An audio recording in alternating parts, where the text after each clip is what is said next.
Hi, we're talking today to life coach Sharon Almagee. Hi Sharon, how are you? I'm good, how are you? Very well, thank you. Sharon, can you tell us a little bit about what a life coach is and what would be involved if I was looking into studying to become a coach? So, a life coach really is a professional who has studied coaching and who is able to mirror and trigger off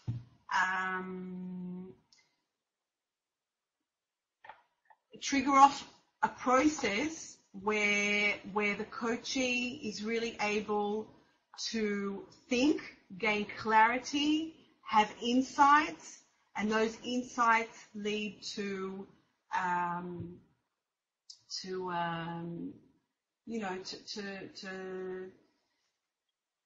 enlightenment in a sense, for them to really be able to begin to reach their goal. And you need to study coaching. It's a whole philosophy that basically has come together from organizational psychology and psychology, but it sits in the area of positive psychology, which is a kind of new area of psychology,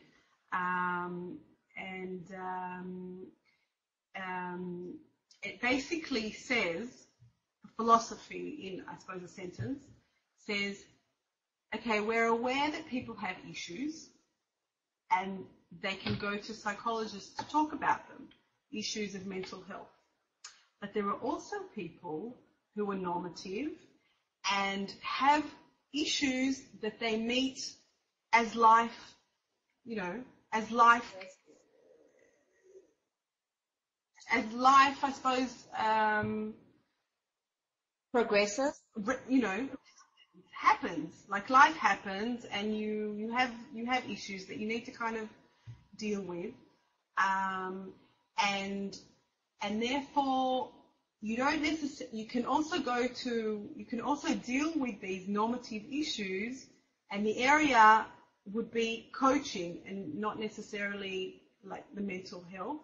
And the idea behind it is that the person who's coming to the coach, they actually have all the answers. They know what they need to do.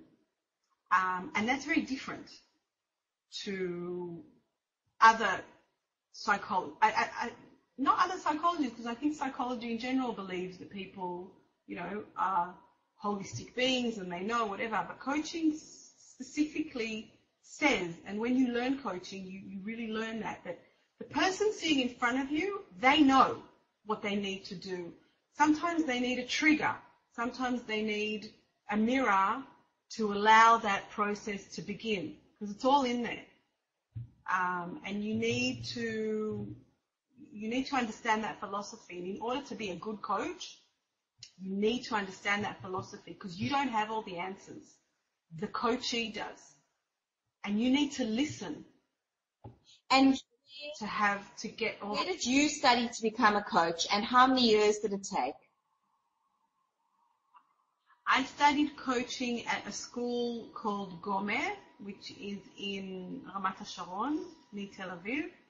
And I studied for a year and a half and practiced for, I think, 6 months or a little bit more. I had to coach 6 people whilst receiving training.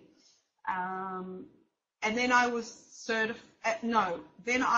I gained a certificate, but I was only certified once I had, I think, 100 hours of coaching, which is about 10 people. And is the course in Hebrew? Are there courses that can be done in English?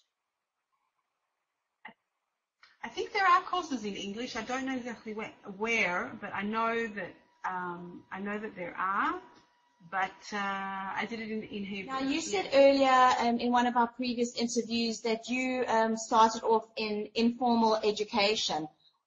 Is there any specific requirement that I need before they will accept me into a coaching course?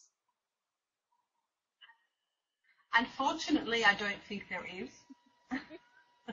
think there should be. I think the strongest tool that you need to be a coach is you need to be able to listen. And listen to someone whilst not listening to yourself about what your mind is telling you about that person.